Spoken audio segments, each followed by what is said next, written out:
이동의 촉 시간입니다. 목요일 가이드 박지훈 변호사와 함께합니다. 어서 오십시오. 네, 박지훈입니다. 자, 지난주 일요일 민주당 대선 경선 결과 이재명 경기지사가 승리를 했습니다. 근데 이낙연 후보의 승복 선언이 어제 있었고요. 캠프 해단식은 오늘 있었습니다.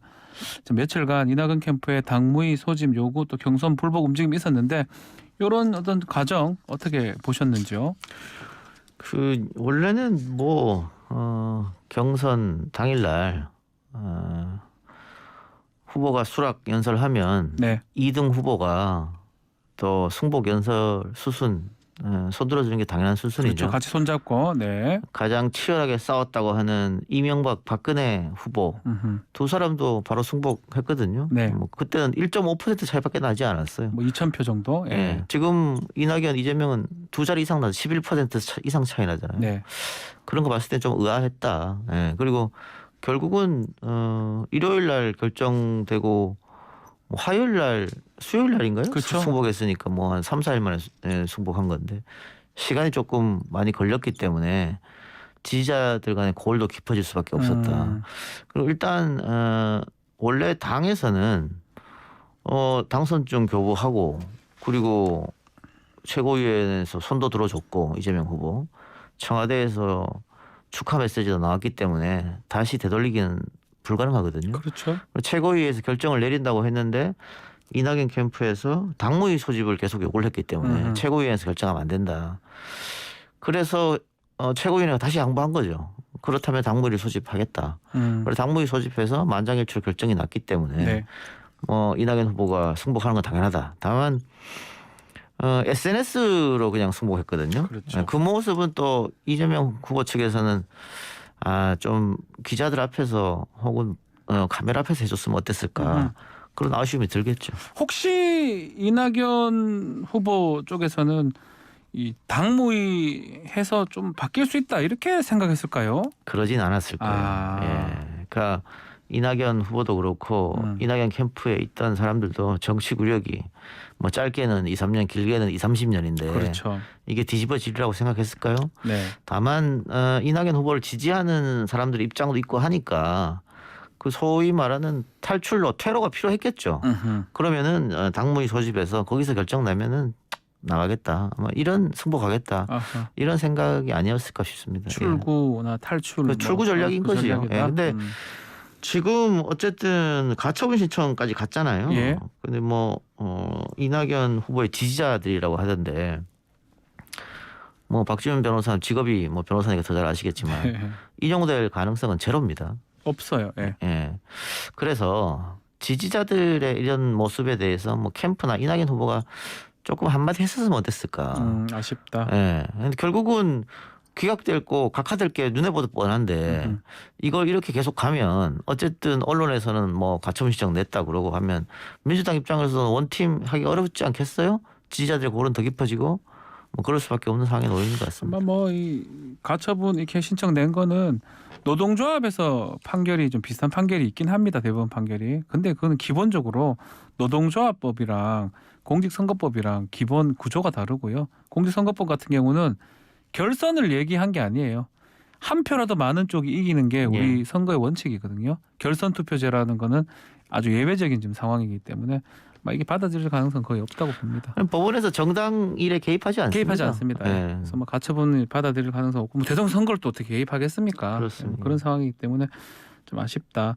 자, 근데 저는 이 부분이 눈에 띄거든요. 결국은 과반이면 상당한 득표를 해가지고 된 게 맞는데 그렇죠. 느낌 자체는 겨우 살았다 이재명 후보 이런 느낌을 지금 계속 받게 되거든요. 언론도 가까스로 네. 턱걸이 이렇게 썼기 때문에 근데 박지훈 변호사 말처럼 다자구도 4명 가운데 과반했으면 대단한 거죠. 엄청난 거죠. 네.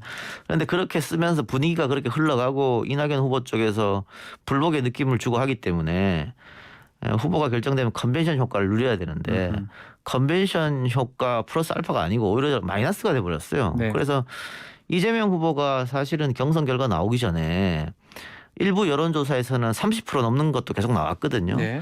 그러면은 지금 단일 후보가 됐으니까 다른 민주당 후보들의 표를 얻어서 40% 이상 가까이 가야 뭐 정상이거든요. 산술적으로 봤을 때 그렇죠. 예. 예. 근데 지금 혼자 할 때보다 더 떨어졌거든요. 아, 그런 거 봤을 때는 뭐 컨벤션 효과는커녕 오히려 마이너스가 됐다. 그렇게 볼 수 있겠죠. 그러네요. 자, 하여튼 입장문으로 경선 승복을 선언했고 이낙연 전 대표. 자, 오늘은 또 캠프 해단식 하면서 얘기를 했는데 말씀처럼 좀 주목 입을 다 바라본 것 같은데 드릴 말씀 없다면서 짧은 말만 하고 뭐 떠나버렸어요. 좀 화끈하게 이왕 승복하는 거, 또 화끈하게 승복하고 또 원팀 얘기 많이 했지 않습니까? 이걸 기대했던 민주당 지지자나 그런 사람들한테는 약간은 실망스러운 어떤 모습이었다 이렇게 느끼실 것 같은데요. 그렇죠. 뭐 해단식에 참석해서 그러니까는 아까 제가 말씀드린 대로 보통은 경선 당일날 승복을 하는 게 상례인데 원래 당내 승복 손들어 줍니다. 예. 원래 같으면. 예. 며칠 동안 아무런 이야기를 하지 않고 칩거했거든요. 네. 그러다가 해단식에 나와서 기자들도 오늘 어떤 이야기를 할지 기대하고 다 모였는데 아무런 할 말이 없다. 그러면 기자들도 마찬가지고 민주당 지지층도 마찬가지고 실망할 수밖에 없는 상황이죠. 그래서 혹자들은 이낙연 후보 혹은 이낙연 캠프에서 몸값 올리기를 하는 거 아니냐. 그러니까 결국은 계속해서 화끈한 승복이나 화끈한 지지선이 나오지 않으면 몸이 다는 건 이재명 후보 쪽 그렇죠. 아니에요? 그렇죠. 그러면 뭐 더 이낙연 후보 쪽에 구애를 한다든가 이낙연 캠프 있었던 사람들을 데리고 와서 중용한다는 약속을 한다든가 네. 뭐 그런 게 필요하겠죠. 그래서 몸값 올리기 하는 게 아니라 이런 지적까지 있을 정도니까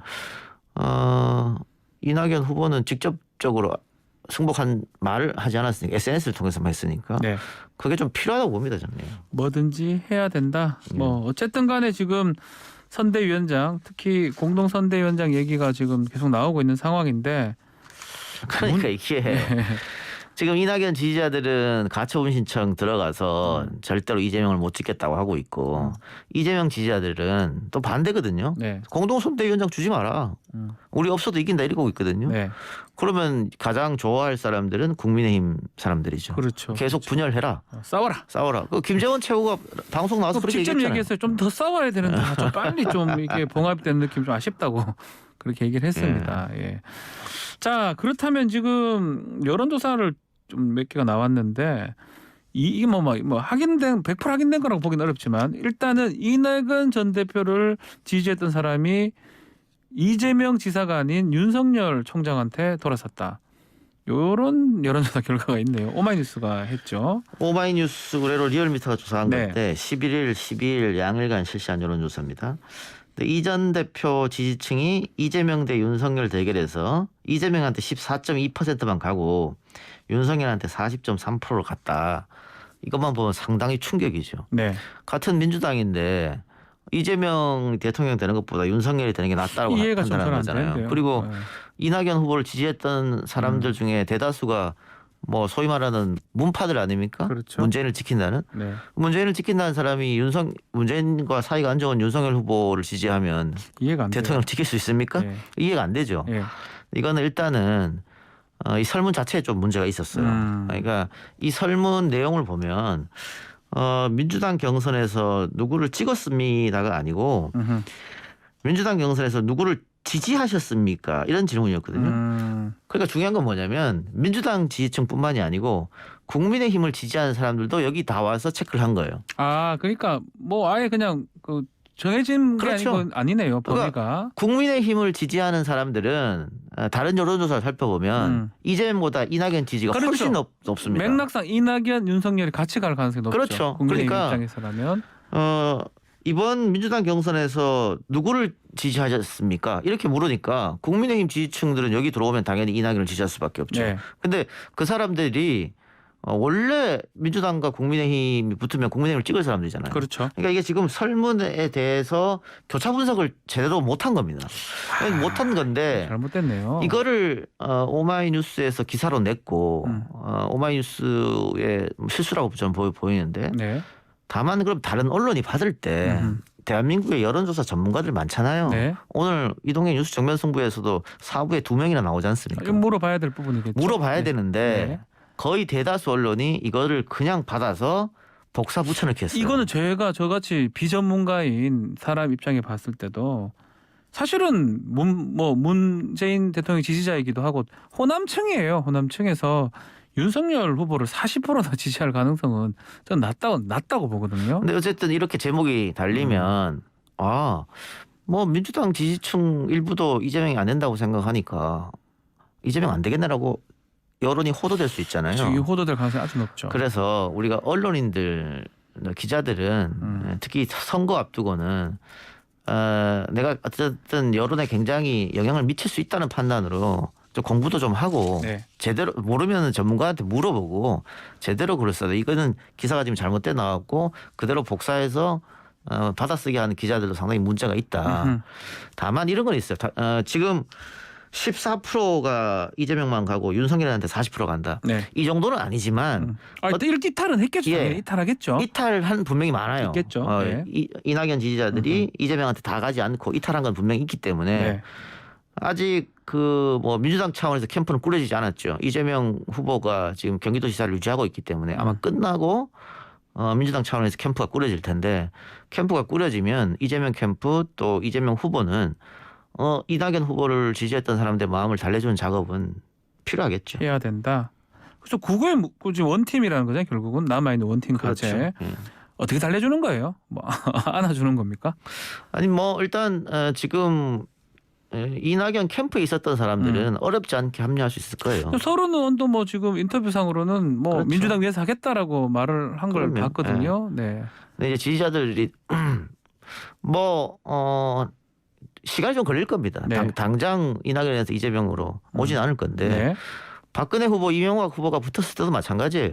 박근혜 후보가 즉각적으로 승복 의사를 밝히고 오늘이 안 되면은 일주, 열흘, 한 달이 걸려도 우리가 마음을 바꾸자 이렇게 얘기했음에도 잘 설득이 안 됐지만 결국은 그 박근혜 지지자들이 다 이명박 찍었거든요. 네. 시간이 좀 걸리더라도 노력을 해야 된다 이렇게 보죠. 네. 자, 국민의힘으로 좀 가보겠습니다. 자, 윤석열 전 총장. 이게 뭐 경선 이후에 이게 리얼미터 조사대로라면 민주당 지지를 받아서 그럴지 갑자기 어제 국민의힘 해체 발언을 했어요. 깜짝 놀랐습니다. 그러니까 이게 글쎄요. 네. 아직 여의도 문법에 익숙하지 않다. 네. 뭐 그런 생각인데 어제 그 본인의 어떤 연설 도중에 또 박수가 터져 나오고 이랬었거든요. 기분이 좋았나요? 좀 업된 걸 수도 있고요. 예. 참. 그리고 검찰총장 뭐 또 그 전에 검사장 이런 시절에 뭐 순시라고 하죠. 네. 돌아다니면서 뭐 연설하고 이럴 때 자신의 상간의 이야기를 부하들이 언어에 대해서 말리거나 뭐 이러지는 않잖아요. 뭐 저도 잘못됐다고 기억에 상관이 하거나. 나오면 토달지 않죠. 그런 그렇죠. 말투 잘못됐습니다 한 사람이 부하들은 거의 없죠. 예, 그런 게 익숙해져서 그런 것 같은데 그 여의도는 여의도 문법이 있거든요. 네. 그러니까 상대당이라고 하더라도 좀 존중하는 모습도 보이고 뭐 이런 게 필요한데 지금 같은 당 후보를 상대로 굉장히 크게 쏘아붙였고 당 해체 이야기가 너무 많이 나간 거죠. 네. 해체는 예. 어쨌든 난리 났습니다. 난리 났고요. 그러니까 이렇게 되니까 또 해명 발언이 나오잖아요. 네. 근데 뭐 일일 실언 이런 얘기도 있었습니다만 그럴 때마다 해명이 나오잖아요. 네. 오해다, 와전됐다, 본심은 그게 아니다.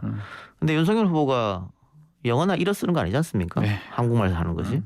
그럼에도 불구하고 뭔 말 나오면 계속 이렇게 논란과 해명 이게 계속 반복되면 좋지 않거든요. 네. 그리고 홍준표 후보나 유승민 후보는 뭐 솔직한 이야기로는 잘 걸렸다 싶지 않을까요? 그래서 그런지 홍준표 의원이 오랜만에 말을 많이 했어요. 오만방자합니다. 볼마장머리를 고쳐 그셔요. 뭐 이런 얘기도 한 것 같고요. 유승민 의원 역시 비겁하다. 문정권 하순이 아니었냐. 아마 경선을 하게 되면 토론회죠. 토론하게 되면 엄청 뜨거울 거로 그러면. 예상이 되는데요. 홍준표 후보가 오늘 SNS에 앞으로는 가만히 있지 않겠다고 했는데 네. 이 얘기는 뭐냐면 컷오프 4명으로 좁혀지고 그동안 토론회에서는 유승민 후보가 네. 윤석열 후보를 집중 공략했습니다. 약간 봐줬다는 느낌 같았어요. 그러다 보니까 홍준표 후보는 자기 입으로 윤석열 후보를 공격할 필요가 없었죠. 네. 유승민 후보가 해주니까 뭐 소위 말하는 차도살인 아니에요. 네. 근데 이제는 명분이 생겼다는 거예요. 그러니까 지난번에는 너무 윤석열만 공격하는 거 아니냐.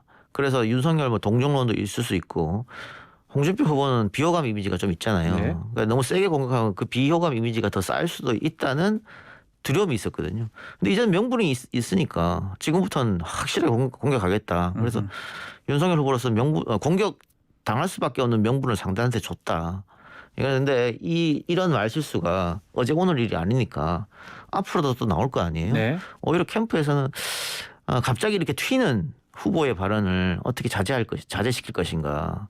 이게 뭐 자기들끼리 흑막 뒤에서 이야기하는 것도 아니고 생방송 또 카메라 다 있는 곳에서 하기 때문에 편집을 할 수도 없고 이게 리스크라면 리스크일 수도 있어요. 윤석열 후보. 아니 하다못해 무슨 다른 무슨 라디오 방송 나오지도 않잖아요. 이런 데는 그렇죠. 이런 데는 나오지 않는데 이런 데는 나와서 말 한다 그러면 큰일 날 수도 있겠는데 어쨌든 구도를 딱 보면 4명인데 국민의힘 후보 윤석열 총장이 지금 원희룡 지사를 좀 축해 세우는 분위기고 또 홍준표 의원이랑 유승민 전 의원은 또 윤 총장하고 각을 세우니까 2대2 정도 구도가 좀 느껴집니다. 그렇게 보여요. 근데 또 원희룡 전 지사는 또 다른 후보보다는 윤석열 후보에게 네.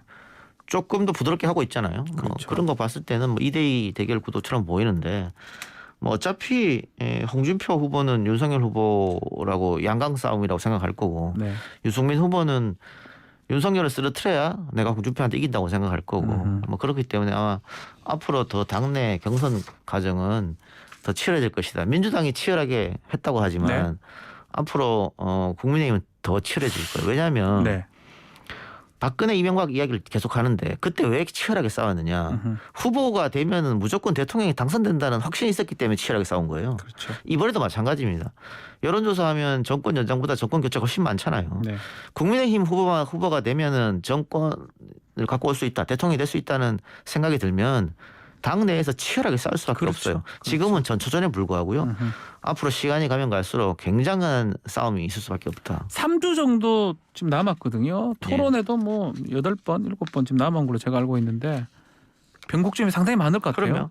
그럼요. 지금은 토론회 장에서 후보들끼리만 뭐 칼날 방패를 주고받고 있습니다만 이제부터는 캠프 인사들이 나서서 공격할 수도 있어요. 뭐 다른 방송에 나올 수도 그렇죠. 할 거고요. 예. 예. 그러면 완전히 하여튼 서로 공격을 하는 모양새가 될 것이다.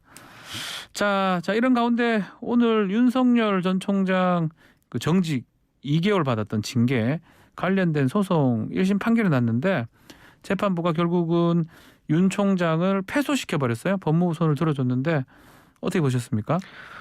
이거는 뭐 법 전문가인 박지훈 변호사가 대답해야 되는 거 아닙니까? 네, 제가 사실 매측을 이렇게 했습니다. 정직 2월이 뭐 많은 징계가 아니거든요. 실제로 판결문에는 2개월도 약하다는 식으로 면직도 가능하다는 식으로 판결 이후에 나왔습니다.